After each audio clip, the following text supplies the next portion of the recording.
بسم اللہ الرحمن الرحیم۔ آج کا جو ہمارا موضوع ہے وہ صلاۃ التسبیح کے حوالے سے ہے،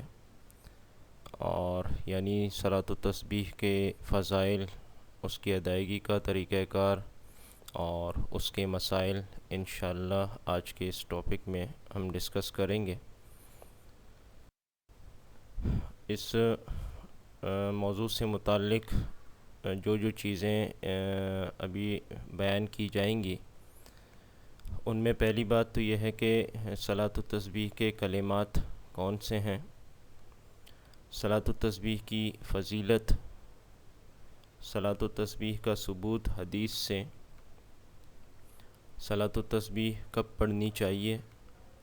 صلاۃ التسبیح میں پڑھی جانے والی صورتیں اور صلاۃ التسبیح کا طریقہ کار اور صلاۃ التسبیح ادا کرنے کا پہلا طریقہ اور صلاۃ التسبیح ادا کرنے کا دوسرا طریقہ، اور آخر میں صلاۃ التسبیح سے متعلق کچھ عمومی نوعیت کے مسائل جو ہیں وہ بیان کیے جائیں گے، اور انشاءاللہ پوری کوشش ہوگی کہ اس مختصر سے دورانیے میں ان تمام عنوانات پر بحث ہماری مکمل ہو جائے۔ تو سب سے پہلے صلاۃ التسبیح کے کلمات کے حوالے سے کہ اس کے کلمات کون سے ہیں، تو حدیث میں جو اس کے کلمات منقول ہیں وہ یہ ہیں: سبحان اللہ والحمد للہ ولا الہ الا اللہ واللہ اکبر۔ چونکہ اس نماز کے اندر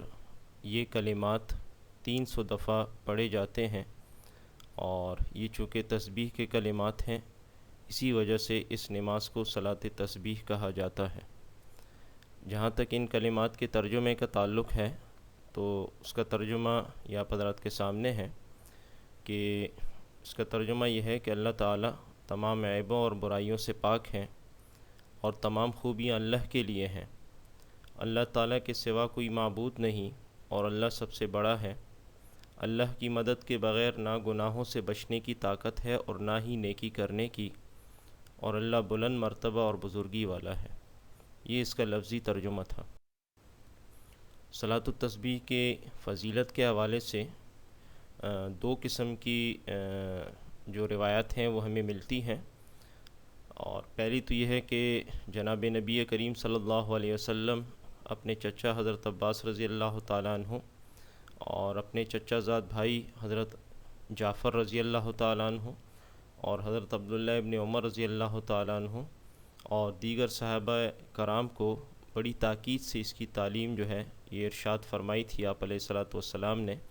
تو صلاۃ تسبیح کی اہمیت اور اس کی فضیلت کا اندازہ آپ مطلب ہے کہ اس بات سے لگا سکتے ہیں۔ اور دوسری جو اہم حدیث جو صلاۃ تسبیح کی من جملہ جتنی بھی روایتیں ہیں جن میں ان صلاۃ تسبیح کا ذکر ہے، اس میں انتہائی اہمیت کی حامل جو روایت ہے وہ حضرت عبداللہ ابن عباس رضی اللہ تعالیٰ عنہ کی روایت ہے، جس میں وہ بیان فرماتے ہیں کہ جناب نبی کریم صلی اللہ علیہ وسلم نے اپنے چچا حضرت عباس رضی اللہ تعالیٰ عنہ کو اس نماز کی تاکید فرمائی تھی۔ ظاہری بات ہے ایک طویل حدیث ہے جس کا مختصراً مفہوم میں آپ حضرات کے سامنے یہ بیان کرتا ہوں کہ نبی کریم صلی اللہ علیہ وسلم نے ان سے ارشاد فرمایا کہ کیا میں ایک ایسا عمل آپ کو بتاؤں جس سے آپ کو 10 عظیم الشان فائدے حاصل ہوں، اور وہ ایک ایسا عمل ہے کہ جب آپ اس کو کریں گے تو آپ کو 10 عظیم الشان فائدے حاصل ہوں گے، یعنی اللہ تعالیٰ اس عمل سے آپ کے سارے گناہ معاف فرما دیں گے۔ تو اسی وجہ سے مطلب یہ کہ یہ جو 10 عظیم الشان فائدے ہیں یہ وہ فائدے ہیں کہ اس سے آپ کے 10 قسم کے گناہ جو ہیں وہ اللہ تبارک و تعالیٰ معاف فرما دیں گے۔ اب وہ 10 قسم کے گناہ کون کون سے ہیں، تو جیسے کہ آگے آ رہا ہے کہ مطلب آپ کے اگلے گناہ بھی، آپ کے پچھلے گناہ بھی، اور پرانے گناہ بھی، اور نئے گناہ بھی، اور بھول کر کیے جانے والے گناہ بھی، اور جان بوجھ کر کیے جانے والے گناہ بھی، صغیرہ گناہ بھی اور کبیرہ گناہ بھی، اور آپ کے ڈھکے چھپے جو گناہ ہیں وہ بھی، مطلب جو آپ نے چھپ کر کیے ہیں، اور اسی طرح اعلانیہ ہونے والے گناہ بھی۔ اور اس کے بعد مطلب یہ ایک حدیث کا چونکہ ایک طویل حدیث ہے، یہ اس کا ایک ٹکڑا ہے، اور اس کے بعد اسی حدیث میں اس صلاۃ تسبیح کا طریقہ بھی مذکور ہے۔ یہاں ایک اہم بات کی طرف آپ کی توجہ میں مبذول کرانا چاہتا ہوں کہ اس میں چونکہ صغیر اور کبیرہ دونوں گناہوں کا ذکر ہے، تو کبیرہ گناہ جو کہ معروف ہیں تو اس کے لیے ظاہری بات ہے توبہ کا ہونا شرط ہے، اور اس کے بغیر اس کی معافی نہیں ہے۔ تو اسی وجہ سے علماء کرام فرماتے ہیں کہ اس ضمن میں جو کبیرہ گناہ کا ذکر ہے، یہ وہ کبیرہ گناہ ہے جو کہ صغیرہ کے مقابلے میں تھوڑا بڑا ہو، اور وہ جو معروف کبیرہ گناہ ہے تو اس کے لیے ظاہری بات توبہ کا ہونا شرط ہے، وہ اس سے معاف نہیں ہوگا۔ تو صلاۃ تسبیح کا ثبوت جو ہے، جہاں تک اس کے ثبوت کے حوالے سے حدیث کا تعلق ہے، تو اس حوالے سے جناب نبی کریم صلی اللہ علیہ وسلم سے جو احادیث منقول ہیں ان کی تعداد 10 سے زیادہ ہے، اور کن کن حضرات صحابہ کرام سے وہ روایت جو ہیں، وہ حدیث جو ہیں وہ منقول ہیں، ان کے نام میں یہاں آپ کے سامنے ذکر کر دیتا ہوں، جس میں حضرت عبداللہ ابن عباس رضی اللہ تعالیٰ عنہ ہیں، حضرت فضل بن عباس رضی اللہ تعالیٰ عنہ ہیں، حضرت عباس رضی اللہ تعالیٰ عنہ ہیں، حضرت ابو رافع رضی اللہ تعالیٰ عنہ ہیں، حضرت انس رضی اللہ تعالیٰ عنہ ہیں، حضرت ابن عمر رضی اللہ تعالیٰ عنہ ہیں، حضرت علی رضی اللہ تعالیٰ عنہ ہیں، اور حضرت جعفر رضی اللہ تعالیٰ عنہ ہیں۔ ان حضرات سے، اور حضرت عبداللہ ابن جعفر رضی اللہ تعالیٰ عنہ، ان حضرات سے صلاۃ تسبیح کی روایات جو ہیں یہ منقول۔ اگلی بات، صلاۃ تسبیح کب پڑھنی چاہیے؟ تو ظاہری بات ہے یہ ایک نفل نماز ہے، اسے آدمی روزانہ پڑھے، اور اگر روزانہ ممکن نہ ہو تو ہر جمعے کو یعنی ہفتے میں ایک دفعہ اسے پڑھ لینا چاہیے، اور اگر ہفتے میں بھی یہ ممکن نہ ہو تو مہینے میں ایک دفعہ یہ پڑھیں، اور اگر مہینے بھی نہ ہو سکے تو سال میں ایک دفعہ اس کی ادائیگی ہو، اور اگر سال میں بھی ممکن نہ ہو تو کم از کم عمر بھر میں ایک دفعہ ضرور یہ نماز پڑھ لینی چاہیے، جیسا کہ حدیث شریف میں بھی اسی کا تذکرہ موجود ہے۔ اور اسی حدیث کے پیش نظر حضرت عبداللہ ابن عباس رضی اللہ تعالیٰ عنہ کا معمول تھا کہ وہ ہر جمعے کو زوال کے بعد اور نماز جمعہ سے قبل یہ نماز ادا کرتے تھے۔ اب اگلا سوال یہ ہے کہ کون کون سے اوقات ایسے ہیں کہ جن میں یہ نماز پڑھنا جو ہے یہ درست نہیں ہے؟ تو اس کے حوالے سے ظاہری بات ہے چونکہ یہ نفل نماز ہے، تو نفل نماز جن اوقات میں پڑھنا مکروہ اور منع ہے، انہی اوقات میں یہ نماز پڑھنا بھی مکروہ اور منع ہے، یعنی اس نماز کا پڑھنا بھی انہی اوقات میں جائز نہیں۔ وہ اوقات کون کون سے ہیں؟ جیسے کہ صبح صادق سے لے کر طلوع آفتاب تک کا وقت، اور عصر کی فرض نماز کے بعد سے لے کر غروب آفتاب تک کا وقت، اور اسی طرح عین طلوع آفتاب، عین زوال اور عین غروب کے اوقات میں،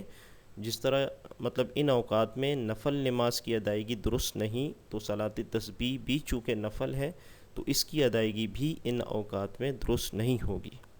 اس کے علاوہ بقیہ جتنے بھی اوقات ہیں، دن کے ہوں رات کے ہوں، ان تمام اوقات میں یہ نماز پڑھی جا سکتی ہے، البتہ بہتر وہی ہے کہ اسے دن میں زوال کے بعد اور ظہر کی نماز سے پہلے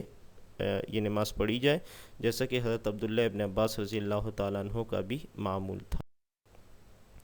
صلاۃ تسبیح میں کون کون سی صورتیں پڑھنی چاہیے؟ ظاہری بات نفل نماز ہے، اور جس طرح باقی نمازوں کے لیے کسی بھی رکعت کے اندر کسی صورت کا متعین ہونا کہ بھئی وہی صورت پڑھیں گے، اس کے علاوہ کوئی اور صورت پڑھنے سے وہ نماز ادا نہیں ہوگی، ایسی کوئی بات نہیں۔ جس طرح باقی نمازوں کا حکم ہے، اسی طریقے سے یہ نماز بھی ہے کہ کوئی خاص صورت اس کے لیے متعین نہیں، بلکہ سورہ فاتحہ کے بعد کسی بھی صورت کو آپ پڑھ سکتے ہیں، کوئی متعین نہیں۔ البتہ بعض روایت میں کچھ مخصوص صورتوں کا پڑھنا منقول ہے، تو ان کا اگر ہم خلاصہ آپ کے سامنے پیش کریں تو 3 طرح کی روایتیں اور اقوال ہمیں ملتے ہیں۔ پہلا قول جیسا کہ حضرت ابن عباس رضی اللہ تعالیٰ عنہ سے مروی ہے کہ وہ یہ فرماتے ہیں کہ پہلی رکعت میں سورۃ التکاثر ہو، دوسری رکعت میں سورۃ العصر ہو، تیسری رکعت میں سورۃ الکافرون ہو اور چوتھی رکعت میں سورہ اخلاص ہو۔ دوسری روایت جس میں بعض صورتوں کے نام آئے ہیں کہ صلاۃ تسبیح کی رکعتوں میں ان صورتوں کو پڑھا جائے،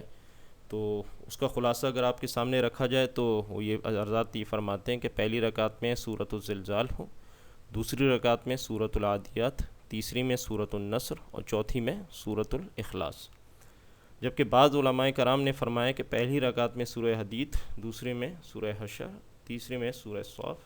اور چوتھی میں سورہ تغابن کو پڑھنا افضل ہے، لیکن چونکہ یہ نفل ہے کوئی خاص صورت متعین نہیں، اگر کوئی انہی تین روایتوں میں سے کسی پر عمل کر کے پڑھ لیتا ہے وہ بھی درست ہے، بہتر ہے، اور ان سے ہٹ کر اگر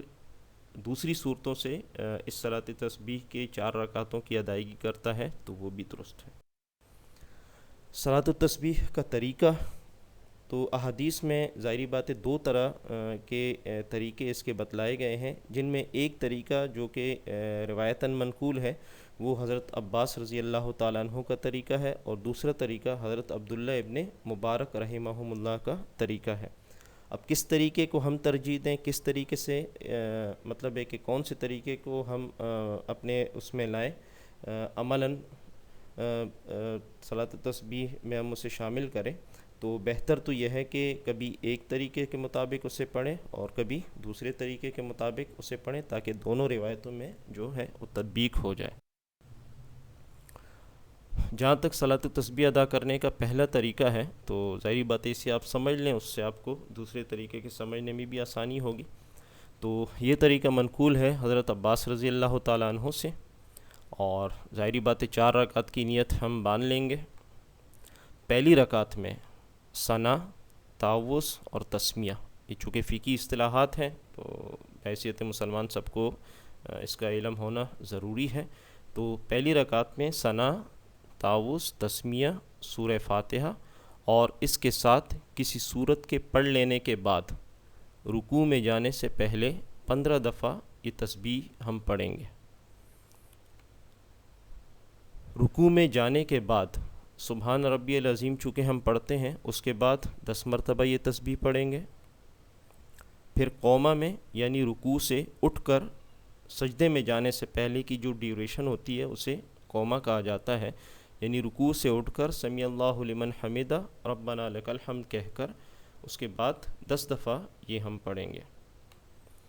اس کے بعد پہلے سجدے میں سبحان ربی الاعلیٰ کہ اپنی جو تسبیح ہے وہ پڑھ لینے کے بعد 10 دفعہ ہم اسے پڑھیں گے، اور پہلے سجدے سے اٹھ کر جب ہم بیٹھتے ہیں تو یہ جو 2 سجدوں کے درمیان جو بیٹھک ہوتی ہے اسے جلسہ کہا جاتا ہے۔ تو پہلے سجدے سے اٹھ کر جب ہم بیٹھتے ہیں اس میں بھی 10 دفعہ یہ تسبیح ہم پڑھیں گے۔ اس کے بعد دوسرے سجدے میں ہم جائیں گے اور سبحان ربی الاعلیٰ کے بعد 10 مرتبہ یہ تسبیح ہم پڑھیں گے۔ اب اگلی جو پوائنٹ ہے اسے آپ ذرا ذہن میں رکھیں کہ پھر دوسرے سجدے سے جب ہم اٹھتے ہیں تو ظاہری بات ہے ہم سیدھے کھڑے ہو جاتے ہیں قیام کے لیے دوسری رکعت کی، لیکن یہاں پر ایسا کرنا پڑے گا کہ دوسری سجدے سے جب آپ اللہ اکبر کہہ کے اٹھیں گے تو آپ سیدھے کھڑے نہ ہوں بلکہ بیٹھ جائیں، اور 10 دفعہ یہ تسبیح آپ پڑھیں گے، اور پھر بغیر تکبیر کہے آپ دوسری رکعت کے لیے کھڑے ہو جائیں گے۔ تو اس طرح یہ ایک رکعت کا پورا پروسیس آپ حضرات کے سامنے مکمل ہوا، اور اس میں اگر آپ لوگ گنیں تو ٹوٹل 75 دفعہ یہ تسبیح پڑھی گئی ہے۔ تو 4 رکعتوں میں مجموعی اس کی تعداد جو ہے وہ 300 پوری ہو جائے گی، اور اس کو ایک شیٹ میں آپ حضرات کے سامنے آگے دکھاتا ہوں تو اس سے سمجھنے میں ذرا آپ کو آسانی۔ تو جس طریقے سے پہلی رکعت ادا کی گئی ہے بالکل اسی طرح دوسری، تیسری اور چوتھی رکعت ادا ہوگی۔ البتہ دوسری رکعت اور چوتھی رکعت کے بعد چونکہ قعدے میں بیٹھنا ہوتا ہے، اس لیے ان دونوں رکعتوں میں گزشتہ رکعت کے دوسرے سجدے سے اٹھنے کے بعد پہلے ہم 10 مرتبہ تسبیح پڑھیں گے، پھر اتحیات پڑھیں گے۔ تو ایک شیٹ میں مطلب ایک پورا فارمیٹ میں نے آپ کو بتا دیا ہے کہ ایک رکعت میں کہاں کہاں تسبیحات پڑھنی ہیں اور مقدار تسبیح کیا ہے۔ تو پہلے میں آپ دیکھ لیں، رکوع سے قبل ہم نے 15 دفعہ پڑھی، رکوع میں سبحان ربی العظیم کے بعد 10 دفعہ پڑھی، پھر قوما میں یعنی رکوع سے اٹھنے کے بعد سجدے میں جانے سے پہلے ہم نے 10 دفعہ پڑھی، اور پھر پہلے سجدے میں ہم نے 10 دفعہ پڑھی، اور جلسے میں یعنی دو سجدوں کے درمیان جو بیٹھنے کا وقت ہوتا ہے اس میں ہم نے 10 دفعہ پڑھی، پھر دوسرے سجدے میں ہم نے 10 دفعہ پڑھی، پھر دوسرے سجدے سے بیٹھ کر اٹھ کر یعنی جو ہم بیٹھے ہیں دوسری رکعت کے لیے فوراً اٹھے نہیں، اس میں بھی ہم نے 10 دفعہ پڑھی، تو مجموعی اس کی تعداد 75 ہو گئی۔ تو ایک رکعت کے اندر 75 دفعہ یہ تسبیح مکمل کرنی ہوگی۔ اسی ترتیب سے چاروں رکعتیں آپ مکمل کر لیں، اور ہر رکعت میں چونکہ تسبیحات کی مقدار 75 ہے، اس حساب سے مجموعی 4 رکعتوں میں اس کی تعداد 300 ہو جائے گی، جیسے کہ میں نے پچھلے اس میں بھی ذکر۔ اب صلاۃ تسبیح ادا کرنے کا جو دوسرا طریقہ ہے اس پہ کچھ روشنی ڈالتے ہیں۔ یہ طریقہ حضرت عبداللہ ابن مبارک رحمہ اللہ سے منقول ہے۔ اس طریقے کے مطابق ویسے ہی 4 رکعت کی نیت باندھ لیں جیسے کہ پہلے طریقے میں تھی۔ پہلی رکعت میں ثنا کے بعد تعوذ اور تسمیہ سے پہلے 15 مرتبہ آپ نے تسبیح پڑھنی ہے۔ اس کے بعد آپ نے تعوذ، تسمیہ، سورہ فاتحہ اور اس کے ساتھ کوئی سورت ملا لینی ہے، اور رکوع سے پہلے 10 دفعہ آپ نے یہ تسبیح پڑھنی ہے، اور اس کے بعد آپ نے رکوع میں جانا ہے۔ فرق یہاں آپ کو محسوس ہو گیا ہوگا کہ پہلے طریقے میں ہم نے رکوع میں جانے سے پہلے صرف 15 دفعہ تسبیح پڑھی، اور یہاں پر رکوع میں جانے سے پہلے آپ نے 25 دفعہ تسبیح پڑھی، گویا کہ رکوع میں جانے سے پہلے 10 دفعہ اس دوسرے طریقے میں آپ نے تسبیح اضافی پڑھی، 15 دفعہ، 10 دفعہ۔ اس کے بعد رکوع میں سبحان ربی العظیم پڑھ لینے کے بعد 10 مرتبہ تسبیح پڑھنی ہے بعینہ پہلے طریقے کے مطابق۔ پھر قوما میں سمیع اللہ لمن حمدہ ربنا لک الحمد کے بعد 10 مرتبہ آپ نے پڑھنی ہے، یہ بھی بالکل ویسی ہے جیسے کہ پہلے طریقے میں تھا۔ پھر سجدے میں سبحان ربی الاعلیٰ کے بعد 10 مرتبہ آپ نے پڑھنی ہے، یہ بھی بالکل ویسی ہے جیسے کہ پہلے طریقے میں تھا۔ پھر پہلے سجدے سے بیٹھ کر جلسے میں آپ نے 10 مرتبہ تسبیح پڑھنی ہے، بالکل سیم پہلے طریقے کی طرح۔ پھر دوسرے سجدے میں سبحان ربی الاعلیٰ کے بعد 10 مرتبہ آپ نے پڑھنی ہے، یہ بھی بالکل ویسی ہی ہے جیسا کہ پہلے اس میں تھا۔ پھر دوسرے سجدے سے اٹھ کر اللہ اکبر کہے اور دوسری رکعت کے لیے کھڑا ہو جائے، یعنی اس مقام پر تسبیح نہیں۔ یہ ایک فرق ہے اس میں اور پہلے طریقے کے مطابق صلاۃ تسبیح ادا کرنے میں، کیونکہ پہلے طریقے کے مطابق ہمیں دوسرے سجدے سے اٹھ کر بیٹھنا ہوتا تھا اور پھر 10 دفعہ پڑھ کر قیام کے لیے کھڑا ہونا ہوتا تھا، لیکن یہاں چونکہ وہ 10 دفعہ جو ایکسٹرا تھی وہ آپ نے پہلے اس میں رکوع سے پہلے مکمل کر لی، تو لہٰذا یہاں دوسرے سجدے کے بعد آپ کو ڈائریکٹ ہی کھڑا ہونا ہے اور یہاں دوبارہ بیٹھ کے آپ نے تسبیح نہیں پڑھنی۔ تو اس طرح دوسرے طریقے کے مطابق یہ پہلی رکعت میں بھی 75 دفعہ تسبیحات کی تعداد تو یہ 2 طریقے تھے صلاۃ تسبیح کے ادا کرنے کے، اور امید ہے آپ حضرات سمجھ چکے ہوں گے ان دونوں کو۔ تو اب صلاۃ التسبیح چونکہ ایک نفل نماز ہے، تو چونکہ اس میں تسبیحات بھی ہوتی ہیں، آدمی سے بھول چوک بھی ہو جاتی ہے، تو اس حوالے سے کچھ عمومی سوالات ہیں جو میں آپ حضرات یہ کچھ مسائل تھے، فضائل تھے اور اس کی ادائیگی کا طریقہ کار تھا۔ امید ہے کہ آپ حضرات کو فائدہ ہوا ہوگا، سمجھ میں بھی آ گیا ہوگا۔ تو ظاہری بات ہے اہمیت کی حامل یہ نماز ہے، اور رمضان المبارک کے ایام بھی ہیں، تو